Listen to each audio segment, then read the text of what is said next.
अब हम आगे देखते कुछ और नियम। हमने क्या देखा, जिसके तीर्थंकर प्रकृति की सत्ता है, किसके नहीं होती है, तो तिर्यन चौंके नहीं होती है। पुस्तक में से मैं आपको कुछ बताना चाहती हूँ और भी।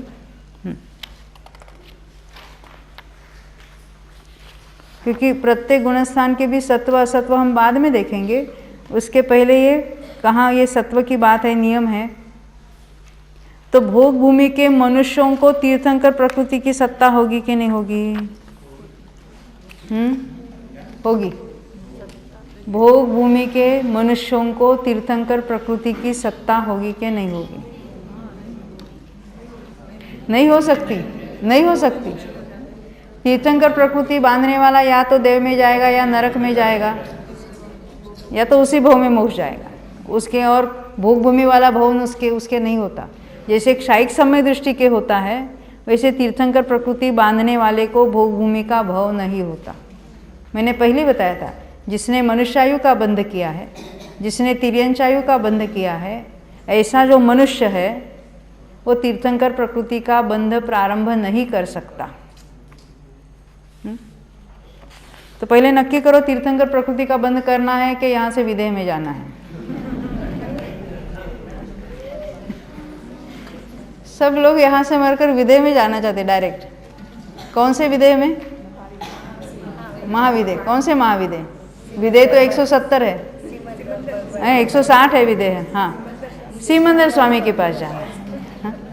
अन्य कोई बाहु सुबाहु संजातक स्वयं प्रभु वृषभानन चंद्र प्रभु कोई नहीं चलेंगे। हाँ, क्योंकि हमारा कल्याण करने वाले मात्र वही एक तीर्थंकर है, सिमंदर स्वामी। वहाँ भी एक आर्यखंड और 5 मिलेंज खंड है। विदेह में जन्म लिया और वहाँ के मिलेंज खंड में उत्पन्न हुए तो, और कर्मभूमि का मनुष्य कर्मभूमि में उत्पन्न होता है तो वो नियम से मिथ्या दृष्टि ही होता है। तो हमें मिथ्यात्व में रहना है। ये सारे अभी अपने अभिप्राय को बताते हैं, क्योंकि हमने माना है हमें वही निमित्त है, वही हमारा कल्याण करेगा। ये हमारी निमित्ताधीन दृष्टि है। हाँ, निमित्त नक्की किया हमने, हमें वही निमित्त चाहिए। ये हमारी भूल है। अभिप्राय हमें अपने में ढूंढना है ना, क्योंकि हम निमित्त वही चाहते हैं। कौन सा? वो महाविदेह वाले सिमंदर जी तक। तो दूसरा क्या रास्ता है? नहीं, अभी हम देव में जाएंगे, स्वर्ग में जाएंगे, वहाँ तो क्या छूट है, कहीं भी जा सकते हैं।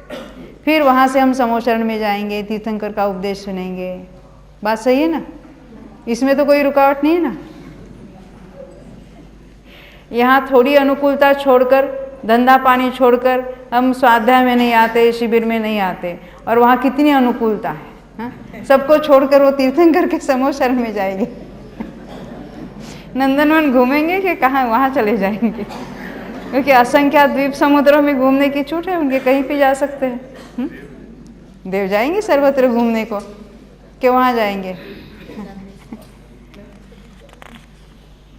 लोग कहते हैं मई महीने में नहीं रखना, हमको कहीं कहीं जाना है। कहाँ जाना है? किसी को अमेरिका जाना है, किसी को स्विट्जरलैंड है। नहीं नहीं नहीं, हम यात्रा, हम कैलाश पर्वत पर जाना चाहते हैं।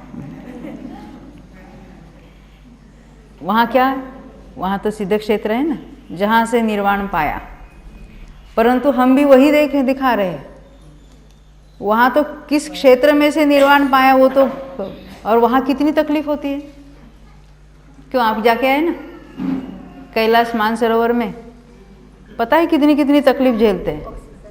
उसकी बात छोड़ो, शिखर जी चढ़ते समय, अरे क्या आपको यही जगह मिली थी ऊपर आके मोक्ष जाने को?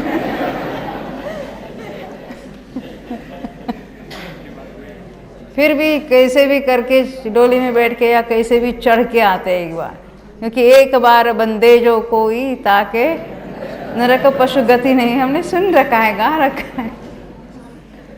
वो जगह देखते हैं, उस भूमि में कितनी भी तकलीफ सहन भी करते हैं, एक बार तो यात्रा भी कर लेते हैं, फिर भले 2-4 दिन सो आराम कर लेते हैं।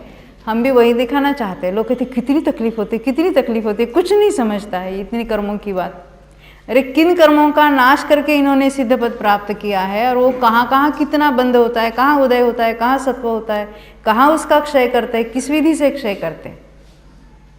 तो ये भी, ये निर्वाण की वो तो यात्रा ही है उसकी, क्षेत्र की, वहाँ तो केवल उन भूमि को देखते हैं और वहाँ वो भूमि में क्या क्या वो जाने की तकलीफ, वहाँ रिजर्वेशन की तकलीफ, जगह मिलती, कितने परिणाम अपने कितने कैसे रहते, विचार करो। उसका निषेध नहीं है, ऐसे भाव जरूर आएंगे यात्रा के, परंतु यहाँ भी वही बात चल रही ना, किस विधि से उन्होंने ये सारा मोक्ष मार्ग प्रकट किया है और मोक्ष तक का पुरुषार्थ किया है, और उस समय कर्मों में क्या क्या अवस्था बनी है, ये तो सहज रूप से हमें तो उत्साह नहीं होता कैसे किया होगा, क्या किया होगा। यानी हमें लगता है क्यों पढ़ना, क्योंकि ये बार बार क्यों विषय निकाल रहे हैं। लोग ऐसा पूछते भी हैं और उसका निषेध भी कहते रहते हैं। तो कोई क्रिकेट की मैच चलती है तो वहाँ एक एक बॉल कैसा मारा, क्या मारा, पूरा दिन उसके पीछे बिगाड़ते, फिर उसके हाईलाइट होते हैं, उसको फिर देखते हैं, उसका रिजल्ट तो नक्की है कि नहीं है, भगवान ने जाना है कि नहीं कौन के, या दिन भर रुकेंगे तो रात को एकदम डायरेक्ट तो पता चलने वाला है कौन हारा कौन जीता। तो उसका एक एक वो बॉल कैसा मारा, उसमें क्यों इंटरेस्ट है, क्योंकि उसमें रुचि है। तो इसमें भी हमें मोक्ष मार्ग में रुचि है, हमें अरिहंत भगवान की श्रद्धा है, उनके तरफ हमें बहुत अहोभाव है। तो उन्होंने भी कैसे कैसे किस मार्ग से कहाँ कितने बंद हो रहे थे, कहाँ कितने का उदय हो रहा था, कहाँ कैसे विच्छित्ति हुई, सत्ता की विच्छित्ति नाश कैसे किया, अक्षय कैसे किया, ये तो बात जानने में हमें सहज रुचि हो जाती है। और इसमें तो अपना उपयोग इतना सूक्ष्म हो जाता है, बाहर दुनिया में क्या चल रहा है पता नहीं चलता है।